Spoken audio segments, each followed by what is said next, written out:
Selamat datang di podcast kelompok 1B angkatan 47.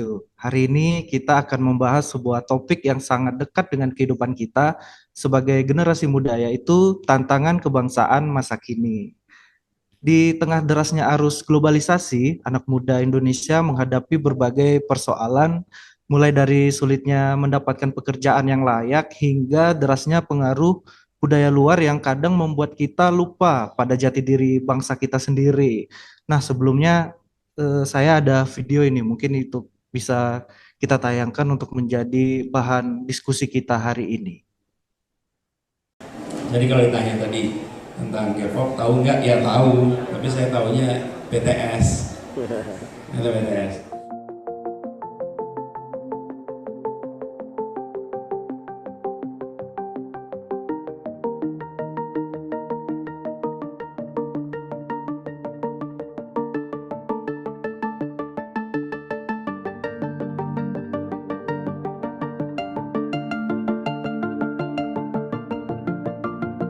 30 tahun yang lalu, tahun 90-an, Korea itu investasi besar-besaran. Dia mengeluarkan dana untuk belanja alat-alat, belanja fasilitas, sehingga orang-orang kreatif di Korea itu bisa berkarya menggunakan alat-alat yang terbaik. Dan kemudian manfaatnya baru dirasakan 20 tahun kemudian, ketika kemudian ini K-pop itu berada di mana-mana. Korean apa ya, semua pop culture itu betul-betul mendunia. Tapi prosesnya bukan swasta, prosesnya justru dari pemerintah. Pemerintahnya tahun 90. Nah, karena itu saya sering sampaikan, pembiayaan yang dikeluarkan oleh negara jangan dipandang sebagai cost, tapi pandang sebagai investasi. Nanti kita akan dapat hasilnya. Jadi kalau ditanya tadi tentang K-pop, tahu nggak? Ya tahu, tapi saya tahunya BTS. Itu BTS. Itu kalau yang untuk girl band ya nasi daria dah. Oke, mungkin dari video ini kita bisa bisa menjadi pemantik kita lah untuk membahas soal tantangan kebangsaan masa kini. Nah, saya dalam obrolan ini saya tidak sendirian. Saya ditemani dengan 4 orang narasumber yang hebat-hebat, ya, yakni ada Rifa, Sela, Salu, dan Abi. Oke, kami tidak hanya akan mengupas masalah, tapi juga mencari sisi positif, peluang, dan tentu saja mencari solusi yang bisa dilakukan oleh generasi penerus bangsa. Bersama saya Monang, dan narasumber yang cakep-cakep ini, ya. Sebagai pandangan, mari kita berdiskusi, namun yang santai, namun bermakna. Oke. Mungkin bisa dijelaskan ini mungkin dari Rifa dulu deh.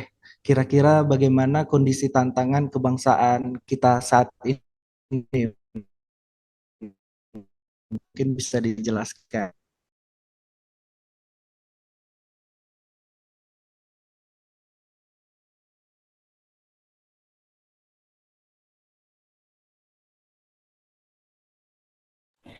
Di era globalisasi saat ini, bangsa Indonesia menghadapi tantangan kebangsaan yang cukup serius, khususnya dalam hal menjaga identitas dan jati diri. Salah satu fenomena yang dampak jelas adalah banyaknya generasi muda yang lebih suka budaya luar seperti K-pop, drakor, dan tren gaya hidup barat dibanding budaya bangsanya sendiri. Memang keterbukaan terhadap budaya global tidak bisa dihindari, karena perkembangan teknologi dan media sosial membuat segala informasi begitu mudah diakses. Namun, jika hal ini tidak diimbangi dengan kecintaan pada budaya lokal, maka rasa nasionalisme dan kebanggaan terhadap jati diri bangsa dapat semakin luntur. Oke, jadi jika tidak diimbangkan dengan cinta budaya lokal, maka lama-kelamaan kebanggaannya terhadap jati diri bangsa dapat luntur begitu ya, mungkin yang saya tangkap. Bisa ditambahkan mungkin dari Sela untuk fenomena ini? Oke, baik. Terima kasih, Bang Monang. Mungkin saya akan menambahkan dari yang disampaikan sebelumnya ya, bahwa budaya luar seharusnya tidak dilihat sebagai ancaman, melainkan sebagai sarana pembelajaran dan hiburan yang perlu disikapi secara bijak. kita sebagai generasi muda tetap bisa kok menikmati K-pop atau tren global lainnya, tetapi penting juga untuk menumbuhkan rasa bangga terhadap budaya Indonesia. Misalnya, dengan membuat konten kreatif yang menggabungkan musik tradisional dengan tren modern, mempopulerkan kuliner Nusantara melalui media sosial atau ikut serta dalam festival budaya daerah. Itu pendapat dari saya ya, Bang Munang. Terima kasih. Mungkin ada yang Boleh bisa saya menambahkan? menambahkan? Silakan. Boleh saya menambahkan? Izin. Kalau kita lihat sekarang kan K-pop, drama Korea, dan budaya populer luar negeri itu kan sangat digemari oleh anak muda Indonesia. Dari cara berpakaian, musik, sampai gaya hidup. Banyak yang terinspirasi, bahkan menirunya. Fenomena ini sebenarnya wajar, karena globalisasi membuat budaya lintas negara jadi lebih mudah masuk lewat internet dan berbagai media sosial. Tapi di sisi lain, ada tantangan besar bagi kita sebagai bangsa. Budaya asing yang masuk tanpa filter bisa mengikis rasa nasionalisme. Apalagi kalau anak muda jadi lebih bangga dengan identitas luar dibandingkan budaya sendiri. Misalnya, mereka lebih hafal nama personil boyband Korea daripada pahlawan nasional, atau lebih bangga ikut tren luar daripada mengapresiasi kesenian daerah. Itu menunjukkan adanya krisis kebanggaan terhadap identitas bangsa. Mungkin itu dari saya.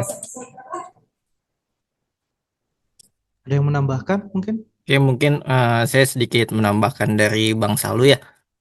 Mungkin kita juga tidak bisa serta-merta menyalahkan K-pop atau budaya luar. Nah, justru budaya populer ini bisa dijadikan peluang.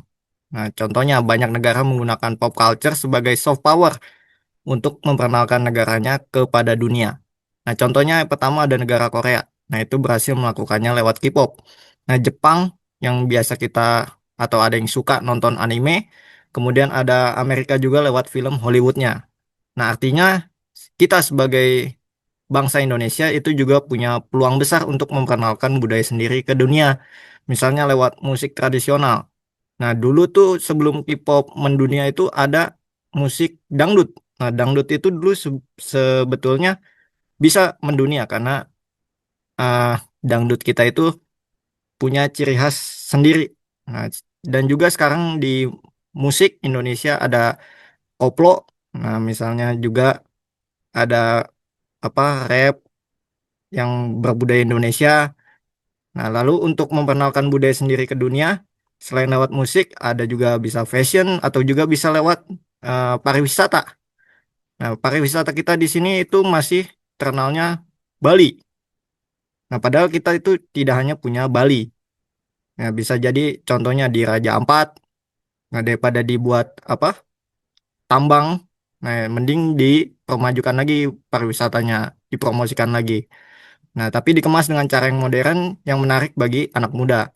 Nah, jadi menurut saya tantangannya bukan hanya melawan derasnya budaya luar, tetapi bagaimana kita bisa mengolah budaya bangsa menjadi sesuatu yang membanggakan dan relevan untuk generasi sekarang. Dengan begitu, anak muda tetap bisa menikmati K-pop, tapi sekaligus tetap mencintai dan bangga dengan budaya Indonesia. Inilah bentuk nasionalisme baru yang sesuai dengan zaman digital.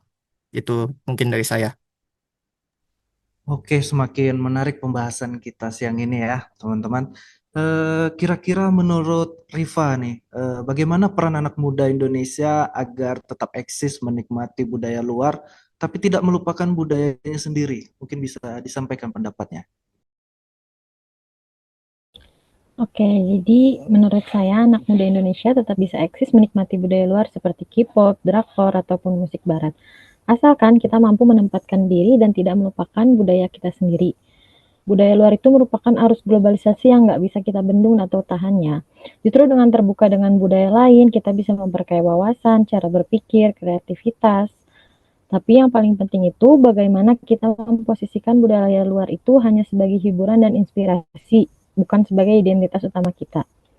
Peran anak muda sebenarnya besar banget dalam menjaga keseimbangan. Misalnya, kalau kita bisa hafal lagu-lagu K-pop, seharusnya kita juga bisa hafal lagu daerah sendiri. Karena lagu daerah kita juga sebenarnya banyak kan, dan itu juga musiknya kalau kita sering dengerin sebenarnya enak-enak ya, nggak kalah dari K-pop.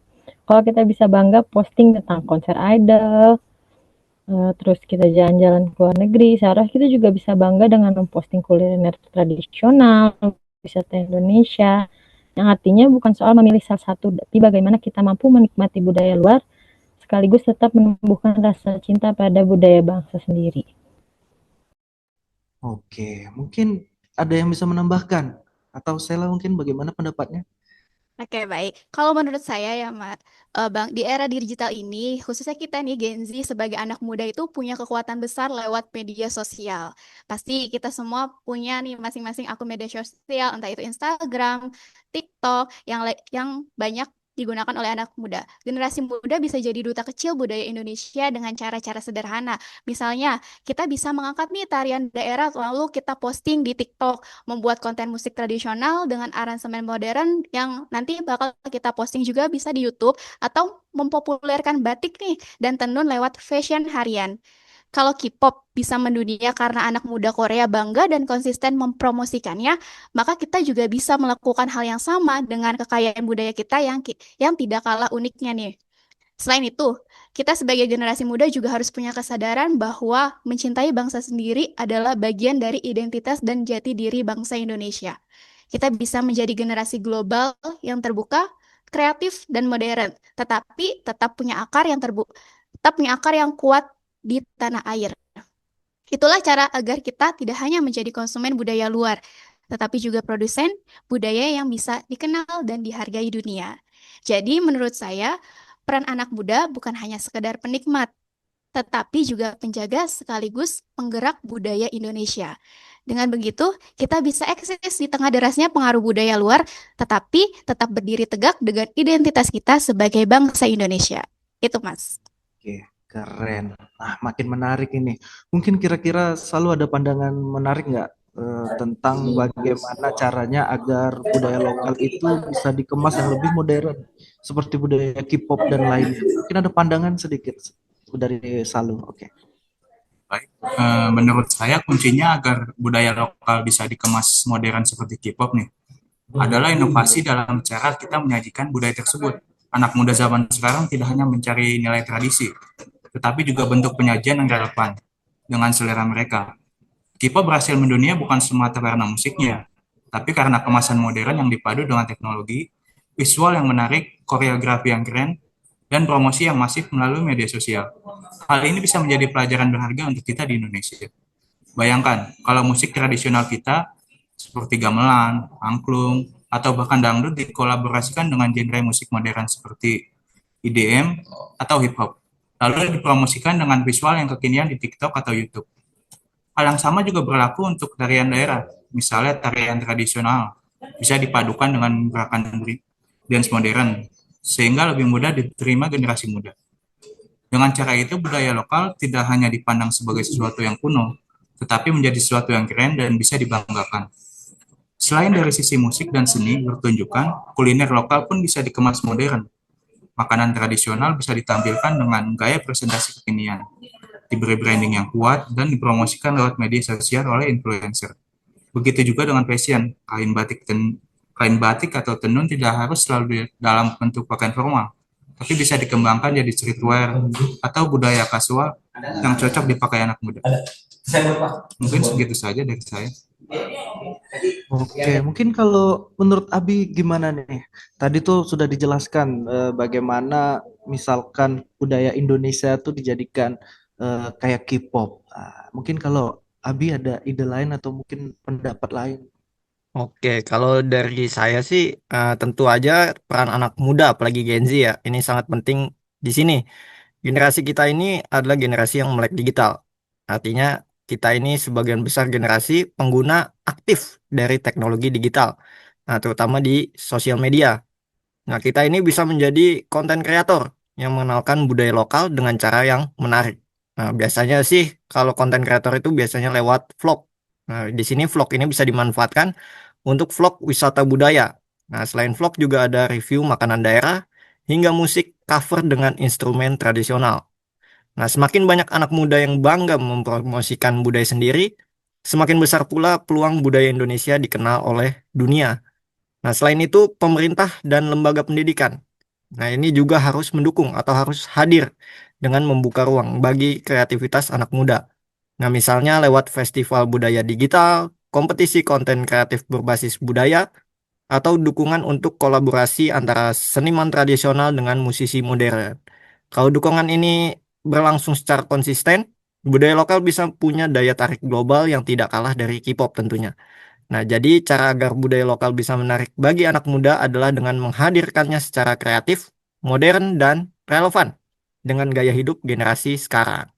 Nah, intinya budaya lokal harus dikemas ulang tanpa kehilangan esensinya, sehingga tetap menjaga identitas bangsa sekaligus mampu bersaing di panggung dunia. Oke, itu dari saya. Oke, keren sekali pendapat-pendapat dari narasumber kita. Eh, Mungkin dari obrolan ini bisa kita menarik intisari dari percakapan kita ini, yang mana budaya asing termasuk K-pop merupakan bagian dari arus globalisasi yang tidak bisa kita hindari. Cara terbaik menanggapinya yakni dengan selektif, adaptif, dan seimbang. Mengambil sisi positif seperti etos kerja, kreativitas, kualitas produksi, sambil menghindari dampak negatif seperti perilaku konsumtif dan obsesi yang berlebihan. Di saat yang sama, budaya lokal harus diperkuat dan dipromosikan agar lebih terkenal lagi dan bisa menjadi identitas utama bangsa. Dengan kesadaran diri dan literasi media yang baik, generasi muda bisa menikmati budaya asing tanpa kehilangan jati diri sebagai bangsa Indonesia. Oke, mungkin demikian podcast kita. Terima kasih untuk narasumber kita dari Riva, Sela, Salu, dan Abi. Demikian podcast kelompok 1B angkatan 47. Semoga diskusi kita hari ini bisa membuka wawasan, memberikan inspirasi, dan mengingatkan kita semua untuk tetap mencintai Indonesia di tengah derasnya arus globalisasi. Oke, sampai jumpa.